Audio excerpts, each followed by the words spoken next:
Ici Spartan et Leonardus, bienvenue sur cette vidéo qui est très attendue par la communauté car il s'agit de la révélation des grands vainqueurs du 13e challenge de digitalpainting.school. Leonardus, jingle.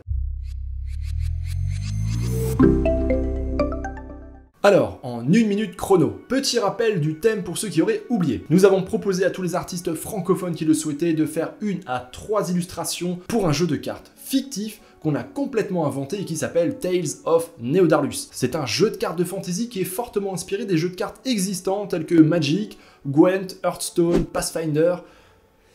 C'est ça d'être un geek.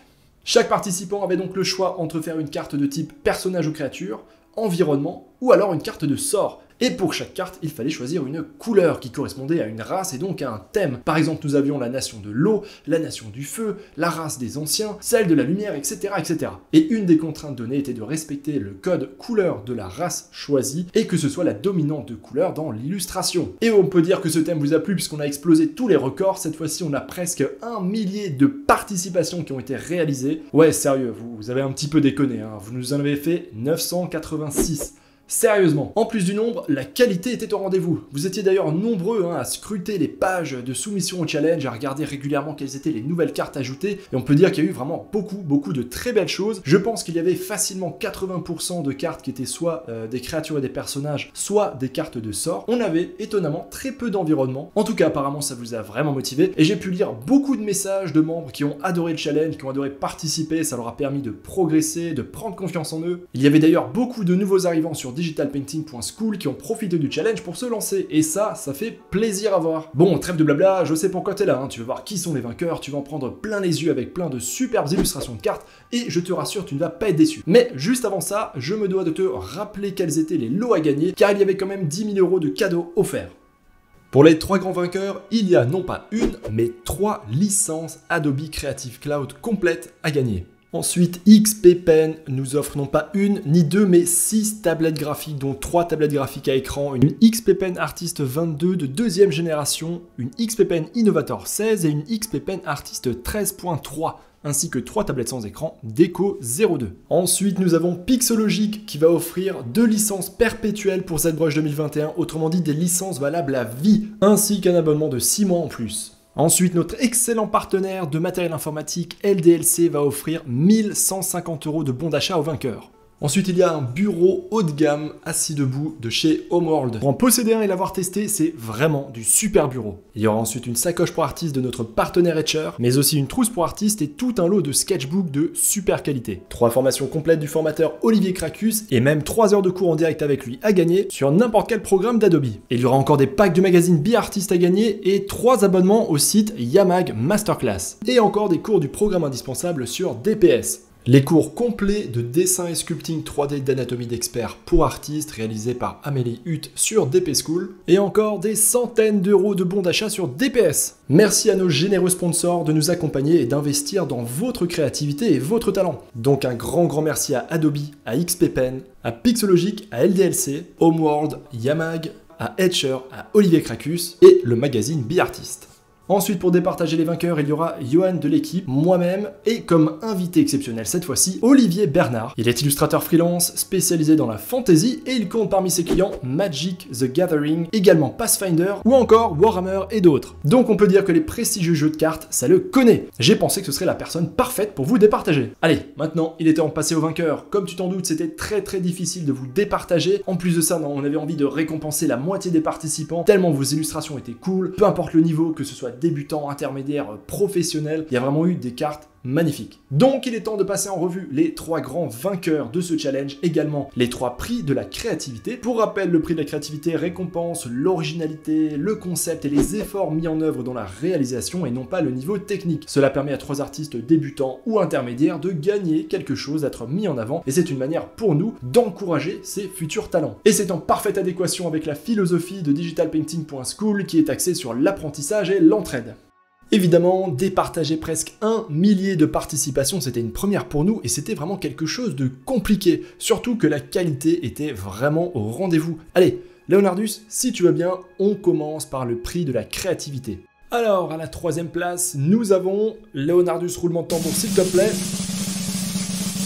la carte Alter Ego Tenebris de Carrigan D. On a beaucoup aimé ton illustration, le concept est cool, la composition est bien comprise, et on a beaucoup aimé la manière dont l'ombre sort du mur en passant à travers les briques, hein, comme si elle était liquide et baveuse, gluante. Bref, super concept, et en plus de ça, tu as réalisé une deuxième illustration qui était tout aussi cool. Donc bravo pour les efforts fournis sur ce challenge. Allez, Leonardus, s'il te plaît, le deuxième prix de la créativité maintenant. Il s'agit de la carte Bienveillance de l'érudite, réalisée par Megan. Félicitations pour ta carte, on a adoré le concept. La composition est très simple mais extrêmement efficace, ça fonctionne vraiment bien pour une illustration de jeu de cartes. Tu as bien su tirer parti de la race des anciens, tu as parfaitement respecté le code couleur violet, et ta carte de sort est tout simplement originale et très efficace. Bravo à toi. Allez, Leonardus, maintenant, on passe au Grand Prix de la créativité, qui va repartir avec des super lots, je le rappelle. Le vainqueur du prix de la créativité n'est autre que Cinabre avec son pèlerin Colvert. Félicitations à toi. En plus de ça, tu avais réalisé deux autres cartes qui sont elles aussi très cool, qui respectent vraiment bien le thème, le code couleur et qui montrent surtout les efforts que tu as fournis dans ce challenge. Ce qu'on a beaucoup aimé sur ton pèlerin Colvert, c'est tout simplement le concept, l'originalité d'un personnage, d'un caractère design qui est basé non pas sur un lion ou un aigle, bref, des animaux puissants qu'on a l'habitude de voir, mais sur un simple canard. Sur un canard Colvert, et on a tous trouvé, Olivier Bernard en particulier, que c'était vraiment bien réussi. En plus de ça, malgré les erreurs qu'il y a dans ton image, hein, que ce soit sur la perspective, les lumières, etc., tu as su créer une composition qui est vraiment harmonieuse, qui marche bien, et le tout est vraiment homogène et réussi. Bref, félicitations, on a hâte d'en voir plus de ta part dans le futur. Bon, allez, le moment que tout le monde attend, il est temps maintenant de désigner, de te présenter, de révéler les trois grands gagnants de ce 13e challenge. Et on va commencer par le 3e, Leonardus, roulement de tambour. Félicitations à toi, Infest, avec ta carte Stygian Hunter, qui te fait remporter une place sur le podium. Et au passage, j'avais réalisé deux autres illustrations qui étaient tout aussi cool. Allez Leonardus, on passe, si tu veux bien, à la deuxième place de ce podium. Le nom de la carte s'appelle Muse née des tombes et elle a été faite par G. Redon. Félicitations à toi. Ta carte était une véritable surprise pour le jury. On a adoré le style vraiment très fort, c'est un parti pris assez osé qu'il fallait faire et surtout c'est assez unique. On ne peut pas dire que ta carte ressemble à des milliers d'autres illustrations ou de designs de personnages ou de créatures qui existent déjà. D'ailleurs son style assez plat et son jeu de couleurs est pleinement assumé et ça donne vraiment quelque chose de super. En tout cas on a beaucoup aimé et en particulier Olivier Bernard. Au passage tu avais toi aussi réalisé deux autres cartes pour ce challenge et je dois dire que ton professeur de magismétique m'avait particulièrement plu. Bref, une deuxième place amplement méritée. Allez, et maintenant, le grand vainqueur, Leonardus, s'il te plaît. Le niveau était extrêmement élevé, il y avait plein de belles choses, plein de super surprises, des concepts géniaux, un niveau de malade mental. Mais le vainqueur de ce 13e grand challenge, ou plutôt la vainqueur, n'est autre que Azur Mizoa. Félicitations Azur, ta carte Les Triplettes de Bellefeuille te vaut la première place de ce challenge pour sa technicité, son originalité, sa composition et son dynamisme vraiment difficile à mettre en œuvre. Là, on est dans de l'illustration de très haut vol, c'est de la très belle fantaisie, donc bravo à toi. Ton archange du jugement a aussi beaucoup fait hésiter le jury pour une place sur le podium, mais finalement c'est celle-ci qu'on a préférée, et ta troisième carte était d'ailleurs aussi très belle, très dynamique. Félicitations à toi et félicitations aux trois grands vainqueurs. Maintenant, Leonardus, si tu veux bien, je te propose qu'on passe aux mentions spéciales. Car là, je t'ai désigné les trois grands vainqueurs, mais il y en a plein d'autres qui ne sont pas passés loin. Le débat a duré presque 3 heures et c'est pourquoi elles ont toutes mérité une mention spéciale et il fallait absolument que je te les montre dans cette vidéo. On commence ces mentions spéciales avec la carte de Jonathan Lebrec qui est vraiment pas passé loin du podium. C'était en discussion pendant très longtemps. T'es passé à ça de la 3e place avec ce superbe environnement. Ensuite, on a une autre carte terrain, un autre environnement, cette fois-ci d'Oliver, qui est super original et qui respecte parfaitement la race des anciens et ce qu'on aurait pu imaginer comme terrain venant de leur part. Ensuite, on a Acrimus avec Shinjo, son chasseur de baleines, très belle illustration. On peut ensuite citer Lionel Hart avec son personnage super badass, le concept est super léché. C'est dommage que la carte était trop sombre et qu'elle manquait de lisibilité pour une illustration de carte. Ensuite, nous avons une carte terrain de Jake, nous avons la carte de sort de Cubix, très belle. Ensuite, nous avons une autre carte de créature de Arcoy, oui c'est bien dégueulasse. Hein. Ensuite, on a le Spriggan Lépidoptère de Cherryful, l'heure du thé, une carte de sort d'Adilas dont on a vraiment beaucoup aimé le thème, l'originalité. Ensuite, nous avons le négociateur de Terra, une autre carte de terrain de Théo Lehog, où là on a vraiment envie de féliciter la prise de risque, la complexité de l'image et le fait qu'elle fonctionne quand même relativement bien, malgré ses petites erreurs et un rendu un petit peu en dessous de celle du podium. Ensuite, nous avons Faelis avec une carte de créature, nous avons Dolores Finch avec une illustration vraiment très belle, très bucolique, qui change un petit peu des créatures badass et des personnages sanguinaires. Et pour finir, nous avons Olivier E et Auria, dont l'originalité nous ont simplement touché et tapé dans l'œil. Et enfin, le dernier vainqueur qui est le vote de la communauté, c'est donc l'illustration qui a reçu le plus de votes sur le forum. C'est une carte que je viens de te montrer, il s'agit de Shinjo, chasseur de baleines, une illustration de personnage d'Acrimus. Bravo à toi. Une double mention à la fois en vote de la communauté et en mention spéciale, ça mérite vraiment un chapeau bas. Et juste avant la fin, je voulais encore te montrer deux participations qui sont un petit peu particulières. La première parce qu'elle nous a beaucoup fait rire et la deuxième parce qu'elle est absolument incroyable. Tu vas voir. La première carte s'appelle Résurgence Traumatique, réalisée par Encelade et qui nous a vraiment beaucoup fait rire. Non seulement, comme tu peux le voir, elle est vraiment super cool, elle est bien réalisée, c'est plutôt bien maîtrisé, mais en regardant de plus près le sujet de l'illustration, c'est là qu'on a commencé à sourire. Alors on se trompe peut-être, mais on pense avoir reconnu les deux oisillons qui font partie du début des cours du programme indispensable sur digitalpainting.school, un exercice qui a apparemment beaucoup traumatisé Encelade, puisque le texte de la carte est le suivant. Son passé tourmenté surgit de l'oubli sous une forme inattendue. La catalepsie s'empara de lui. Désormais son esprit lutte sans relâche pour reprendre le contrôle de son corps. Ouais, apparemment ces oisillons t'ont traumatisé, en tout cas nous ça nous a beaucoup fait rire, c'est un beau petit clin d'œil, en tout cas si on ne se trompe pas. Et ensuite, une deuxième carte qui a été réalisée par Suisei, il s'agit de celle-ci. C'est une carte de couleur violette, l'invocation booléenne. Et la particularité de cette carte, c'est qu'elle repousse les frontières de l'art numérique. Comme tu peux le voir, elle a été faite en 3D.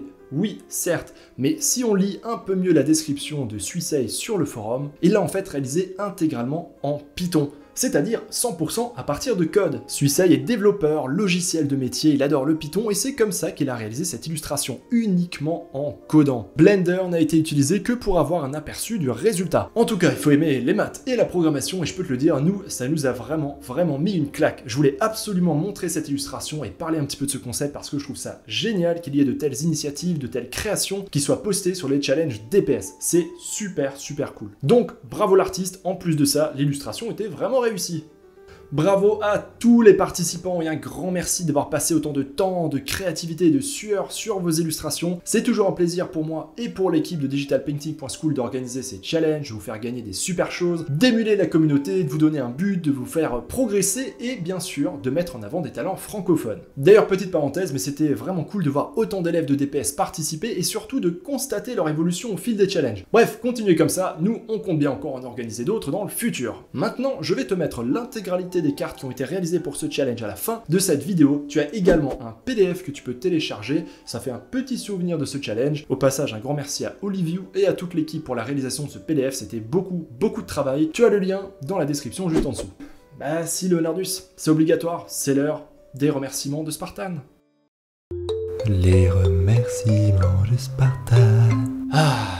J'ai beaucoup de gens à remercier pour ce challenge. Je vais commencer encore une fois par toutes les centaines d'artistes qui ont participé à ce challenge. Tous ceux qui ont relevé le défi, qui ont pris plaisir, qui étaient bienveillants, positifs. J'espère encore une fois que ça vous a plu, que vous avez pris confiance en vous et que vous avez bien sûr progressé. Vraiment, merci à vous. Ensuite, je remercie le jury, et bien sûr Johan et en particulier Olivier Bernard qui malgré son emploi du temps très chargé, a bien voulu accepter la mission de départager les vainqueurs. Un remerciement aussi en particulier à toute l'équipe qui a vraiment passé beaucoup de temps sur ce challenge, non seulement pour trier vos créations, s'assurer qu'elles respectaient bien les règles, mais aussi pour récupérer toutes les images à la fin. Bref, il se passe beaucoup de choses en coulisses et vraiment sans eux ce serait très difficile. Donc merci à toute l'équipe. Ensuite, je tiens encore une fois à remercier Page qui était la voix off lors du trailer et de la vidéo de lancement du challenge. Bienvenue chez nous à Azeroth, ça craint.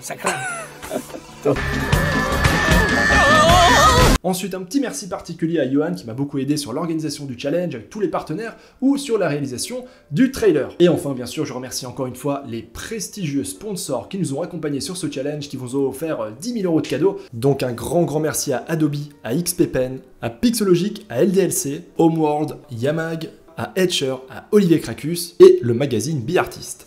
Pour terminer, c'était un super challenge, je pense qu'il sera mémorable pour pas mal de membres de DPS. Le prochain challenge est déjà plus ou moins dans les tuyaux, on n'a pas encore choisi le thème, mais en tout cas, ce sera à mon avis aux alentours de la rentrée qu'il sera lancé. Ensuite, je voulais terminer cette vidéo sur une petite information vraiment super importante. Je te glisse ça à l'oreille pour les prochains challenges, si jamais tu comptes participer, fais bien attention à lire les règles de ce challenge, et c'est d'ailleurs valable pour ceux sur digitalpainting.school ou alors sur d'autres sites, parce qu'évidemment, il y a d'autres challenges qui existent sur le web. On a eu vraiment beaucoup de participation, je crois entre 10 et 20% des participations qui n'ont pas respecté les règles. Il y avait plusieurs contraintes, comme celle de respecter par exemple la couleur, le type de carte, etc. Ça a été très bien compris, très bien respecté. Mais ensuite, comme dans beaucoup de challenges, nous avons demandé une taille précise pour l'illustration, et il fallait en option poster l'illustration dans le template de la carte. Et ça avait apparemment été mal compris, ou en tout cas mal vérifié par beaucoup de membres. Donc, pour ce challenge, on a encore une fois été très sympathique en prévenant chaque personne que la participation n'était pas dans les règles, etc., etc. Mais ça a représenté des dizaines de participations, c'était très long, c'était assez fatigant pour l'équipe. Donc, la prochaine fois, on sera peut-être pas aussi patient et indulgent. Je tenais donc à faire passer le message. C'est rien de très grave, mais comme ça concernait quand même pas mal de monde, faites attention la prochaine fois. C'est quand même super bête de passer des dizaines d'heures sur vos images pour ensuite être disqualifié parce que c'est pas à la bonne taille ou que ça n'a pas été posté comme il fallait. Bref, sinon c'était que du plaisir, vous nous en avez mis plein les mirettes, merci à vous tous.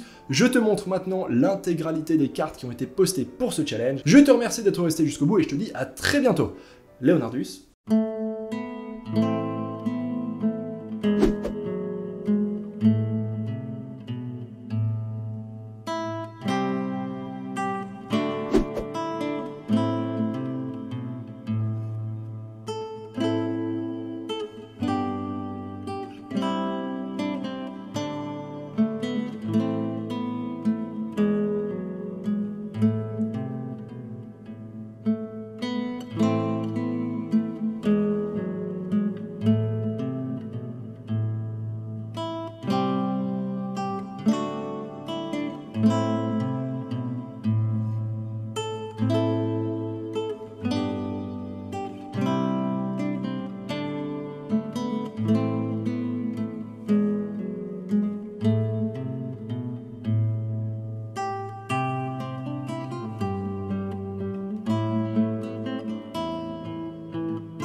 L'art digital t'intéresse? Tu as envie d'apprendre ou de progresser en digital painting, ou peinture numérique en français? Je t'invite à aller sur digitalpainting.school. Tu retrouveras une communauté super sympa, des cours de qualité et un paquet de ressources gratuites. Allez, on se retrouve là-bas l'artiste.